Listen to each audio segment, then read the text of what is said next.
Olá, boa tarde, boa noite, muito bem-vindo nessa nova live do Alter Brasilis. Hoje vamos falar de Cafeína, o novo livro do nosso Maurício Torres Assunção, Cafeína, né? Cafeína, antes de falar disso, uma apresentação rápida do Maurício Torres Assunção, carioca, fez jornalismo na Universidade Federal de Fluminense, trabalhou na imprensa brasileira, na Rede Globo, na TV Manchete, radicado na Europa há 30 anos, tem mestrado em cinema e televisão pela London College, dirigiu durante 14 anos documentários e reportagem para a televisão britânica. Em 2008, mudou-se para Paris, onde nunca parou de descobrir a relação, os personagens históricos entre a França e o Brasil. Muito boa noite, Maurício, obrigada por estar nessa live hoje conosco. Boa noite, Mazé, obrigado a você pela oportunidade e boa noite a todos que estão assistindo. Beleza, então, como eu disse, o livro que você está lançando agora é um romance histórico, Cafeína, uma escrita que eu acho muito clara, muito fácil de leitura, né? Que é um prazer ler, é um prazer desse conhecimento histórico, né? Entre personagem, história e ficção. Muito bem. Eu queria dizer que Cafeína foi prêmio Rio de Janeiro em 2019, ele foi editado pela Leia Brasil, né? E está sendo lançado agora, você está fazendo lives uma atrás da outra, visto a pandemia, né, ou não possibilidade de estar indo para o Brasil e vindo. Mas você escreveu o teu primeiro livro, este, Cafeína, é o segundo livro. O primeiro era a história do Brasil nas ruas de Paris. Eu esqueci de apertar o botão aqui para mostrar o Cafeína, né? Eu queria mostrar agora a capa a história do Brasil nas ruas de Paris. Eu queria que você contasse, fizesse um rápido resumo, para quem não conheceu, para quem não leu o livro, Maurício, por favor. A História do Brasil nas Ruas de Paris, foi um livro que foi lançado em 2014, em 2015 foi finalista do Prêmio Jabuti, na categoria reportagem. É um livro bem diferente sobre a história do Brasil, porque ele narra a história do Brasil do ponto de vista de quem está em Paris. E eu escrevi esse livro quando fui morar em Paris em 2008, e eu comecei a observar que a França tem uma grande admiração pelo Brasil e uma grande admiração por personagens da história do Brasil que são homenageados em Paris através de nome de rua, nome de avenida, monumentos, placas. Então eu fui coletando esses dados, essas informações e coloquei tudo nesse livro, que em princípio era para ser um pequeno guia de curiosidades para o turista brasileiro. Era uma espécie de guia de Paris para o turista brasileiro com essas curiosidades, né? Que ele pudesse ver, por exemplo, a placa que celebra o lugar onde Santos Dumont aterrissou com seu dirigível, a Baladeuse, o dirigível número 9, em 1903. Eu queria que as pessoas soubessem, por exemplo, o hotel onde morreu o imperador Dom Pedro II, e onde hoje tem uma placa lá, aqui morreu o imperador Dom Pedro II, o mesmo hotel onde se hospedava o Heitor Villa-Lobos, onde também tem uma placa para Heitor Villa-Lobos. Depois tem uma placa para Heitor Villa-Lobos em Saint-Michel, também no Cartier-Latin, ali na Praça Saint-Michel. Enfim, esses elementos todos eu fui juntando no livro, que era para ser um livrinho pequeno, e conforme a pesquisa foi se aprofundando, o livro foi ganhando uma dimensão gigantesca, que eu mesmo não esperava, e acabou sendo esse livro aí de história do Brasil, de 500 páginas, com a perspectiva de quem mora em Paris. E mostrando ao turista brasileiro tudo aquilo que ele pode ver em Paris, que conta a ele a história do Brasil, ou a importância do Brasil na França, ou o que eu chamo de legado brasileiro na França. Maravilha.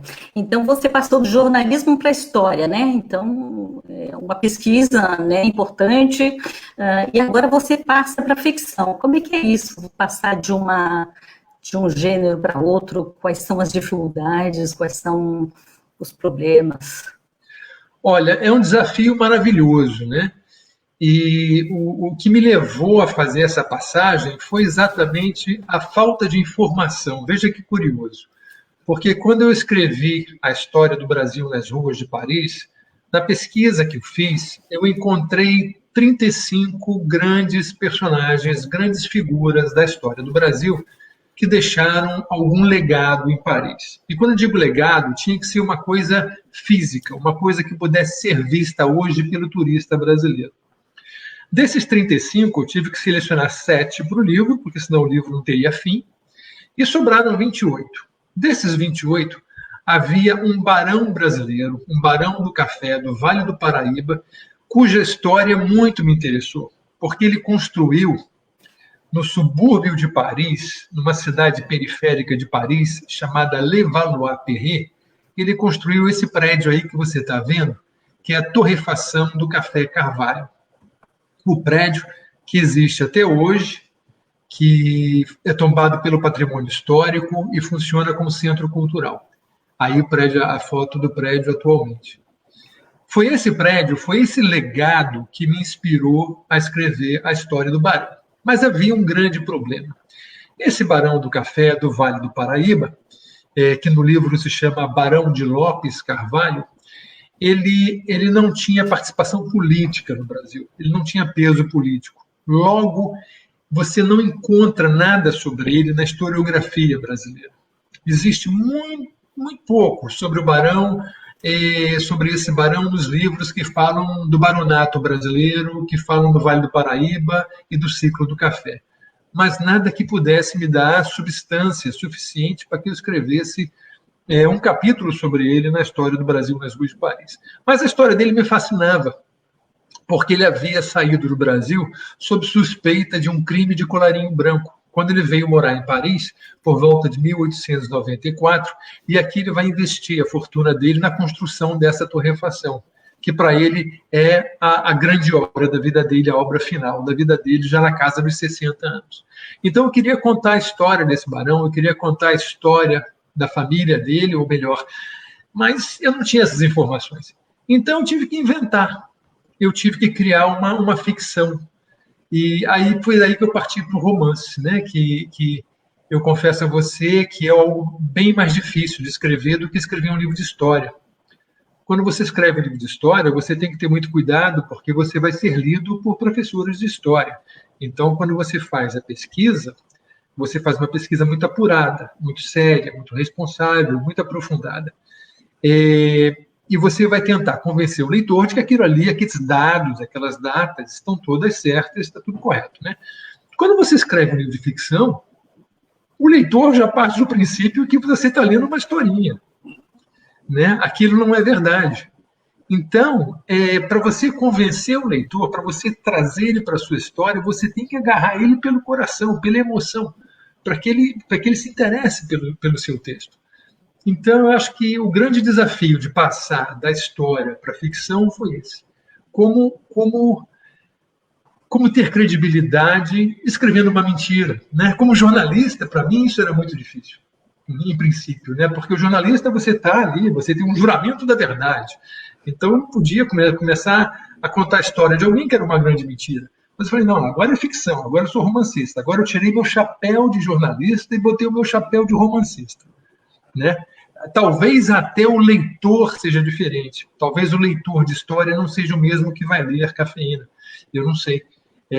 Até agora, o retorno que eu tenho tido dos leitores tem sido bastante positivo. Mesmo quem já leu a história do Brasil nas ruas de Paris, está lendo Cafeína e está gostando também. Então, acho que é um desafio que foi muito gostoso de ter aceitado fazer, e eu estou muito contente com o resultado até agora. Bárbaro, e a gente está gostando de ler. Né? Você trata em Cafeína final do século XIX e começo do século XX, né? Você trata, então, o fim do Império, você trata a construção da Torre Eiffel por aqui, você trata o trabalho, né? O trabalho, e os personagens, eu queria que se falasse mais um pouco dos personagens. Tem o Barão, mas tem muito outro. E deixa os personagens femininos para a gente conversar depois. Tá bom. Bom, para quem gosta de romance, Cafeína é um romance emocionante.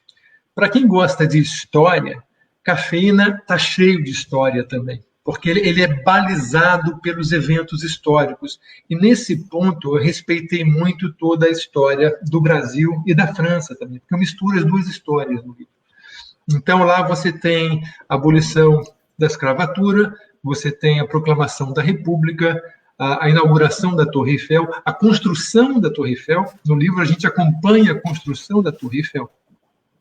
Enfim, todos esses elementos históricos se misturam. Para quem curte história, é um grande livro também. Agora, os personagens são dois personagens principais e opostos, antagonistas, né? Você tem um personagem do Barão, que é o Barão de Lopes Carvalho, que ele é inteiramente baseado nesse barão do Vale do Paraíba, que veio morar em Paris no final do século XIX. E ali eu peguei a figura do barão e construí para ele uma família. Ele tem toda uma família que vem morar com ele em Paris. Agora, eu precisava ter um antagonista do barão. Esse antagonista, ele é 100% ficcional. Ele se chama Sebastião Constantino do Rosário, o Tino. E ele é um menino de 17 anos que também está fugindo de um crime. Ou melhor, ele foi acusado de um crime na mesma cidade do Barão, no interior do Vale do Paraíba, num lugar chamado Ibirapiranga. Ele foi acusado de um crime que ele não cometeu. Então, ele tem que fugir para Paris também. E aí você pergunta, como é que um menino de 17 anos vai fugir? Bem, ele era mestiço, filho de um padre francês com uma escrava. Ele falava francês muito bem, ele era muito bem educado pelo padre.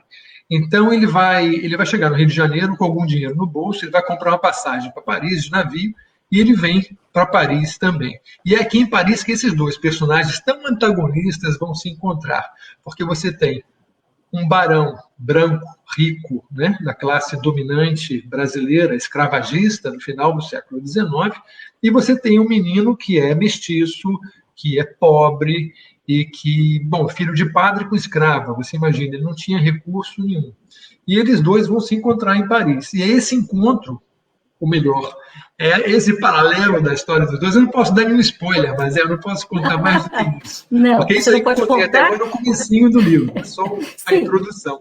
Beleza, mas então dá uma leitura para a gente, só para sentir o prazer dessa leitura, do teu ritmo, ótimo. Porque é um livro muito bem ritmado, né? É um livro que a gente lê assim de uma tacada, né? Eu tive um retorno agora de uma leitora que diz que leu em 3 dias, outro que leu em 2 dias, enfim, as pessoas estão curtindo bastante e estão lendo bem rápido. Aqui, vou ler para vocês um pedaço, posso? Por favor. Então, vamos lá. Deixa eu só acertar aqui a página direitinho. Vamos lá. Capítulo 2. Abertura do capítulo 2. Um pequeno grão oval, escuro, com uma fenda vertical, como o sexo de uma mulher. A vulva que pariu um império. Grão da fruta vermelha, que por falta de nome melhor, por casual semelhança, chama-se cereja. Como podia aquela semente tão pequena, envolta numa polpa fina e sem sabor, sustentar há mais de meio século toda uma nação? Plantada em colinas férteis, recém-desmatadas, a planta leva anos para se desenvolver, fazendo rebentar a fruta, que será derriçada pelas mãos calejadas dos escravos. Despolpados, os grãos são lavados, secados, descascados. Ali já é verde o ouro brasileiro, ensacado e montado em mulas que o transportam até a estação. De lá, o trem o leva ao porto, onde é carregado por estivadores, embarcado em navios que atravessam o oceano. Do outro lado, é desembarcado, transportado, desensacado, torrado, vendido, moído, infundido, transformando-se naquele líquido negro e amargo que agora fumega na xícara de Antônio Lopes Carvalho, sentado à mesa de um café em Paris. Líquido negro que viciou o mundo, reflete Carvalho, recusando o açúcar que lhe oferece o garçom. Jamais país algum lançou as bases do seu progresso com 2 produtos tão irrelevantes se levadas em conta as necessidades humanas. O brasão de armas do Império já o comprovava. Ramos de tabaco e café. Barão ou visconde algum, por maior que fosse a sua produção, poderia ter um ramo de café ou de tabaco no seu brasão.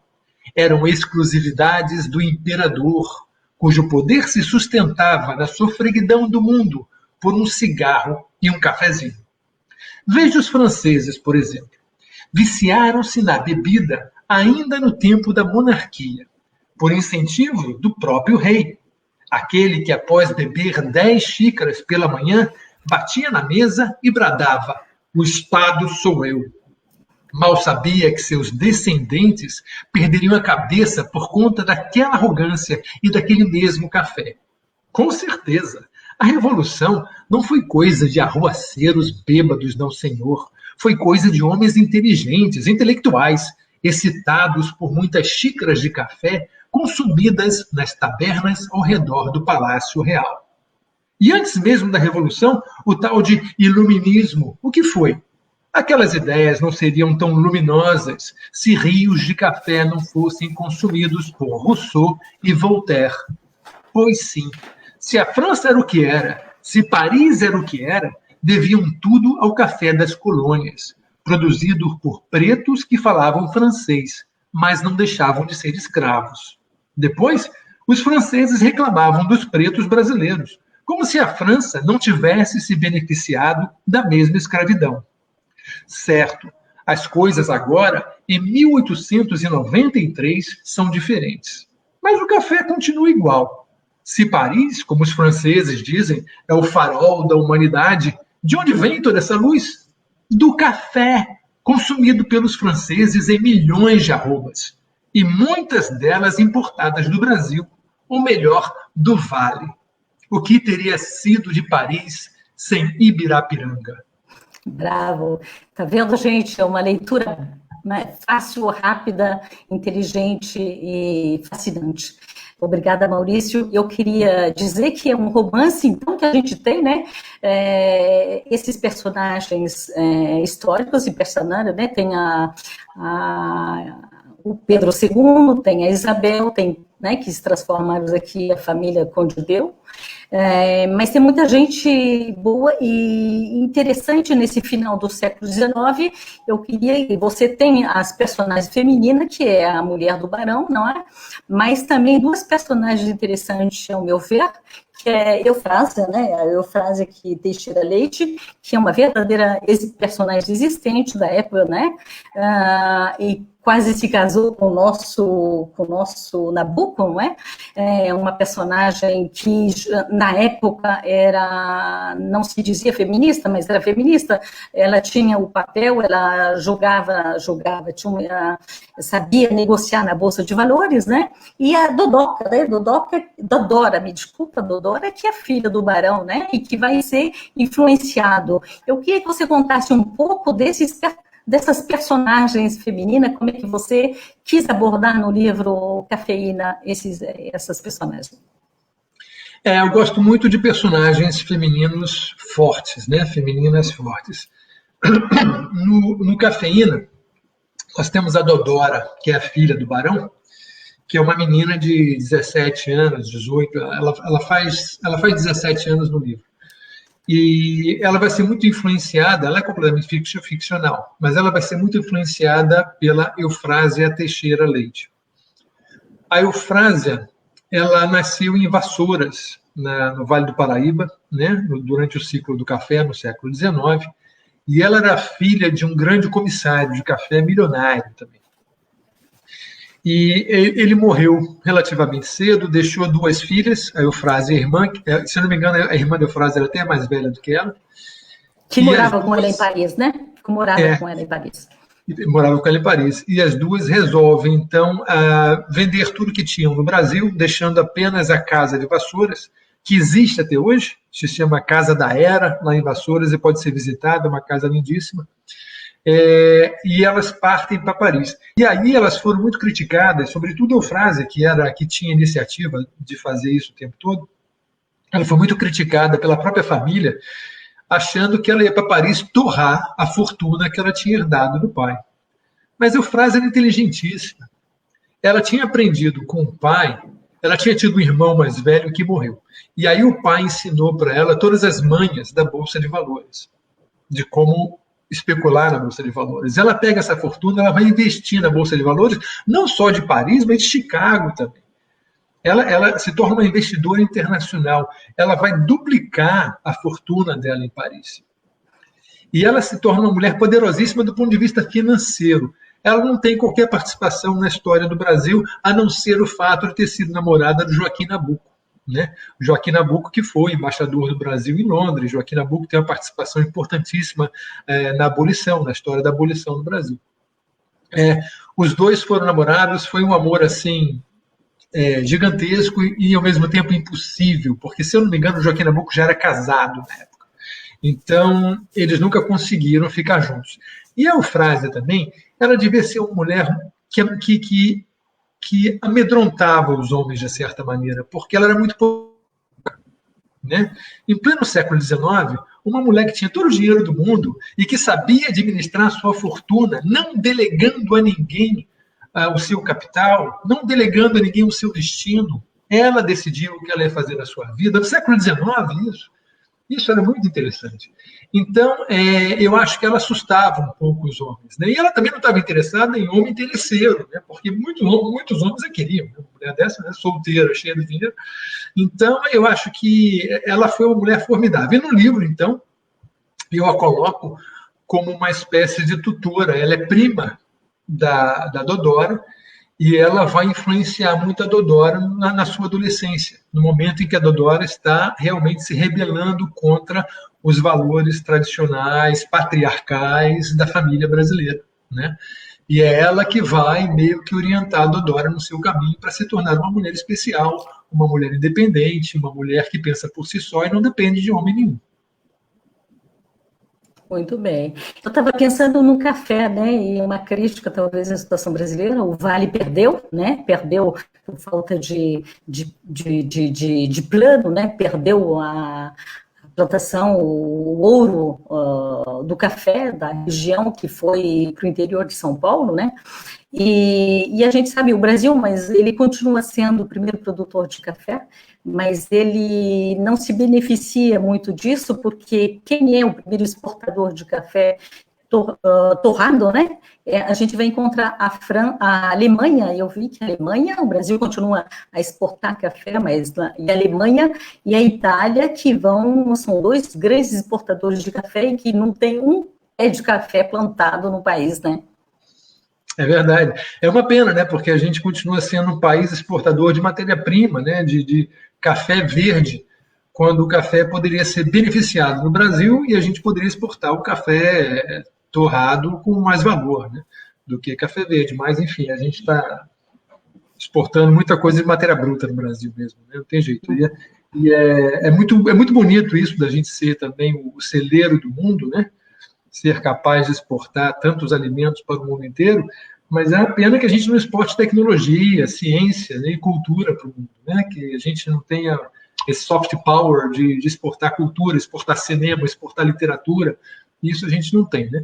Porque eu acho que falta vontade política de investir em cultura e educação no Brasil. Plano e tudo isso, né? Maurício, eu queria falar mais sobre o autor, né? Eu não sei até que ponto o público brasileiro e brasileiro que existe aqui na França, os francófonos que falam português, do autor Maurício Torres Assunção. Como é que o Maurício começou a escrever? Por que essa paixão pela escrita? Você lia muito na infância? Explica para a gente um pouco.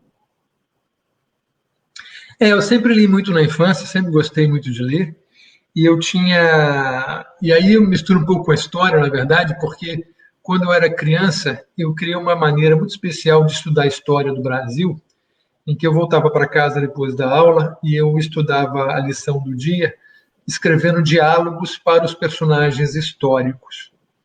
Então, se eu estivesse estudando, por exemplo, a Proclamação da República, eu escrevia um diálogo fictício entre o Marechal Deodoro e Dom Pedro II.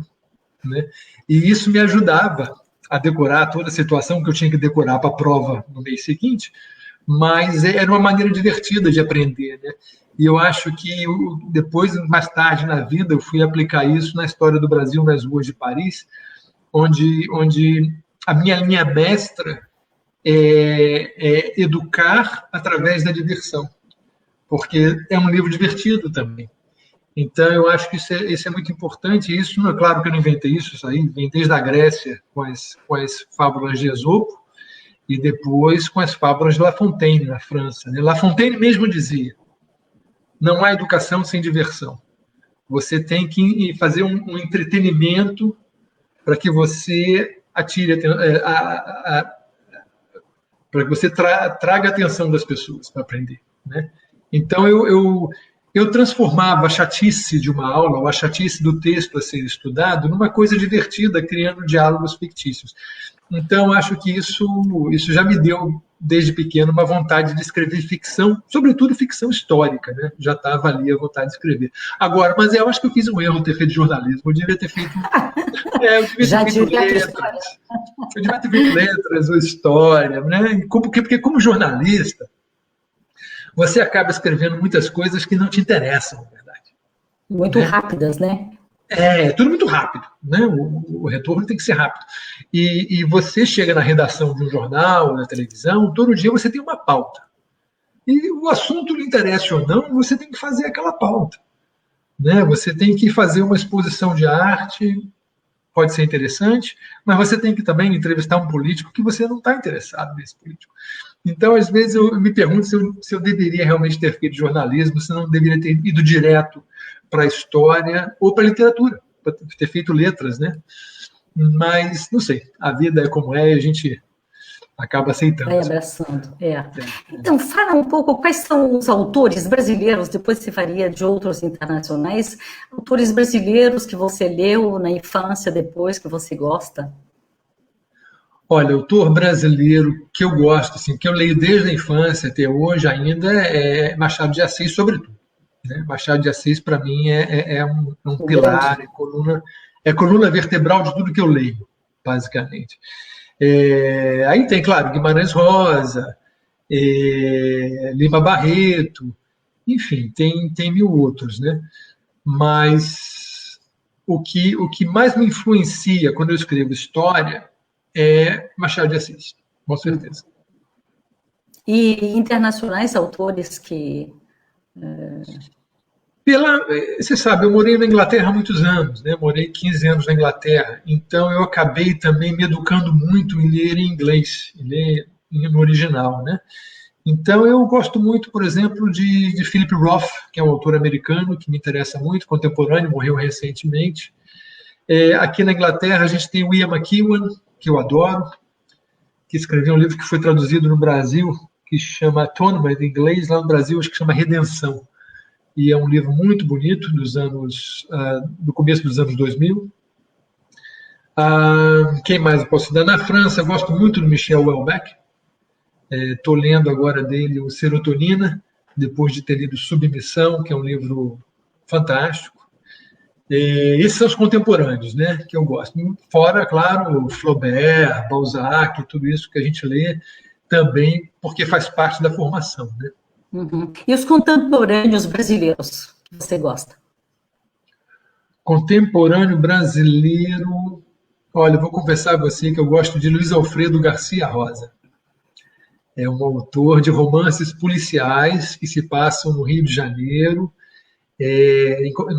sempre em Copacabana, de um delegado. Ele tem um herói chamado, que é o delegado Espinosa, que trabalha na delegacia da Rua Hilário de Gouveia, em Copacabana. E eu adoro o delegado Espinosa. Ele nunca resolve nada, na verdade, as coisas são meio mal resolvidas, mas é a vida do delegado, a rotina dele, aquilo é muito gostoso. E, infelizmente, também o Garcia Rosa morreu agora, no passado, eu acho. Foi.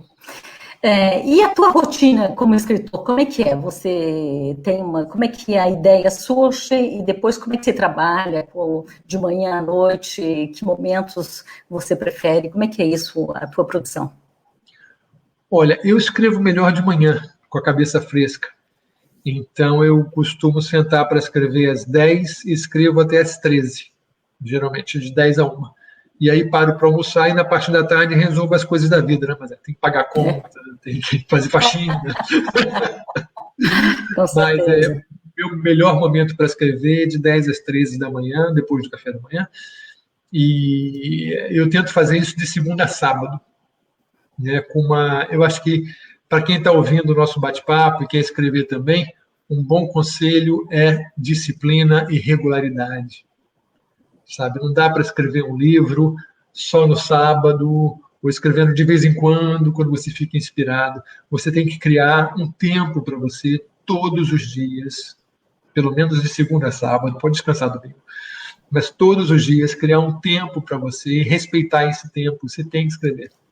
E mesmo que você sente diante da tela em branco e não consiga escrever, porque não sai nada, porque isso acontece também, né? Tem dia que você senta e não sai nada. Você fica até o final, fica ali pensando, escrevendo, apagando, até que vai sair alguma coisa. E se não saiu naquele dia, tudo bem, vai sair no dia seguinte. Esse é um conselho. O segundo conselho que eu dou é assim: se você está num bom dia, num bom momento, e você começa a escrever, e chegar no final do seu horário, você ainda tem coisas para escrever, você não escreve. Você guarda para o dia seguinte na cabeça. Porque é importante você deixar um pouquinho de energia acumulada para o dia seguinte. Se você esgotar toda a sua criatividade naquele dia, no dia seguinte você vai ter que começar do zero. Então é bom sempre você deixar uma pontezinha para o dia seguinte, já uma ideiazinha que você vai lançar no dia seguinte. E aí a coisa vai de um dia para o outro, você vai escrever. Beleza, olha aí, tá a dica, né? Muito bem, Maurício, obrigada. Eu queria, então, vamos deixar o resto para depois, né? Esse programa, esse encontro tem a intenção de fomentar, né? De incitar o futuro leitor, o leitor, para o livro Cafeína. Muito obrigada, Maurício, mas antes da gente terminar este encontro, eu gostaria que você dissesse como público brasileiro, a gente vai colocar depois no endereço, mas onde adquirir o livro que está sendo lançado agora, né? Começou agora, recentemente. A Cafeína foi lançado recentemente, no dia 9 de setembro. Ele já está à venda em todo o Brasil. É que, como está havendo greve dos Correios no Brasil, as coisas estão um pouco confusas por causa da pandemia também. O livro pode não ter chegado na sua cidade, você que está nos ouvindo ainda. Pode não ter chegado em cidades do interior, como Juiz de Fora, Ouro Preto, ou Caruaru, né? Mas nas grandes livrarias, dos grandes centros urbanos, com certeza, Cafeína está chegando. Se você não encontrou, você pode comprar pela Amazon Brasil, tem um livro lá em papel, versão de papel, não é versão eletrônica. Ou você pode comprar também na própria website da editora Leia Brasil, Leia com Y, Leia. Leia Brasil, na website deles, também vende o livro Cafeína. Pois é, agora só volto a falar aqui na Europa, onde encontrá-lo. Aqui na Europa nós vamos encontrar brevemente na livraria Luso-Brasileira do Cartier Latin, do Michel Chandon. Ele deve receber o livro daqui a algumas semanas, segundo ele me disse. Então, aqui em Paris vai estar à venda na livraria Luso-Brasileira do Michel Chandon. E ele pode também entregar para os países da Europa vizinhos, né? Sim, o Michel manda pelo correio para toda a França e para toda a Europa, ele manda pelo correio. E, por enquanto, nós não temos greve por aqui, né, Maurício? Quem quiser comprar na Europa pelo correio, o endereço da website é Livraria Luso-Brasileira de Paris. Muito bem, então chegando aqui o nosso fim, 33 minutos. Obrigada, Maurício, por ter participado conosco nesse mais novo encontro Alter Brasilis. Muito obrigada a todos vocês por nos assistirem e até a próxima live. Muito obrigado e até a próxima. Tchau, tchau. Obrigado, Mazé. Tchau, tchau.